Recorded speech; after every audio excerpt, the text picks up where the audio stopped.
Bill रद्द होना चाहिए, वापस होना चाहिए। ये संविधान और लोकतंत्र के विरुद्ध है। देश की सियासत की केंद्र दिल्ली इन दिनों अधिकारों की लड़ाई में उलझ कर रह गई है। हालांकि ये लड़ाई सालों पुरानी है, लेकिन नया विवाद नए संशोधित बिल को लेकर है। एक ऐसा बिल जो दिल्ली की जनता के साथ धोखा है, ऐसा आम आदमी पार्टी के नेता बता रहे हैं।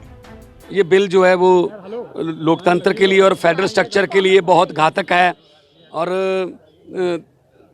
चुनी हुई सरकार काम नहीं कर सकती। तो ये दिल्ली के करोड़ों लोग जिन्होंने वोट डाले उनका अपमान है और अब यहाँ से ये पता नहीं कहाँ कहाँ तक जाएंगे। ये राज्यपालों का मतलब इस्तेमाल जो है वो सत्ता के लिए कर रहे हैं, बैकडोर से सत्ता में आना चाहती है दिल्ली में, क्योंकि 22-23 साल से बीजेपी यहाँ से सत्ता से बाहर है। लेकिन इसके उलट बीजेपी नेता इस बिल को अधिकारों को स्पष्ट करने वाला बता रहे हैं। सुप्रीम कोर्ट जाने की बात कर रही है आम आदमी। बिल्कुल जाए, जो रही सही कसर है वो भी साफ हो जाएगी, उनको जाना चाहिए और मेरी प्रार्थना है कि जरूर। इस राजनीतिक बयानबाजी के बीच दिल्ली को लेकर पास हुए बिल को ठीक से समझने की जरूरत है। आखिर आरोप प्रत्यारोप की राजनीति से परे इसकी वास्तविकता क्या है?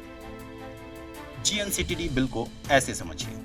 इसका पूरा नाम government of national capital territory of Delhi संशोधन बिल 2021 है। GNCTD एक्ट 1991 के कई सेक्शन में संशोधन कर बिल लाया गया है। GNCTD एक्ट 1991 के तहत दिल्ली एक केंद्र शासित प्रदेश है। बिल के मुताबिक दिल्ली सरकार को उपराज्यपाल से किसी भी नए आदेश को पारित करने के लिए मंजूरी लेनी होगी। अब आप सोचेंगे कि आखिर इस बिल की जरूरत क्या थी? तो सरकार का तर्क यह है कि 1991 में लाए गए इस एक्ट के बाद CM और LG के बीच अधिकारों की लड़ाई सामने आई। ऐसे में ये बिल अधिकारों को स्पष्ट करने वाला है। लेकिन जिस सुप्रीम कोर्ट ने 3 मुद्दों को छोड़कर बाकी सभी पर फैसले लेने का अधिकार दिल्ली सरकार को दे दिए थे, अब केजरीवाल सरकार उसकी शरण में जा सकती है। जाने माने संविधान विशेषज्ञ सुभाष कश्यप का भी मानना है कि अगर केजरीवाल सरकार सुप्रीम कोर्ट गई तो कुछ खास फायदा नहीं होने वाला। हाँ, नितांत संवैधानिक है और ये स्पष्टीकरण के लिए है और क्योंकि सुप्रीम कोर्ट के जजमेंट की वजह से स्पष्टीकरण आवश्यक समझा गया और संवैधानिक स्थिति के अनुरूप है। ऐसे में बड़ा सवाल यह है कि साल 1956 में केंद्र शासित प्रदेश के रूप में अस्तित्व में आई दिल्ली का क्या होगा?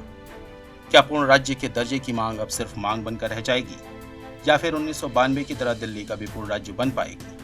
मौजूदा दौर में दिल्ली वासियों का फायदा प्राथमिकता होना चाहिए, न कि सियासत। Bureau report, ETV Bharat, Delhi.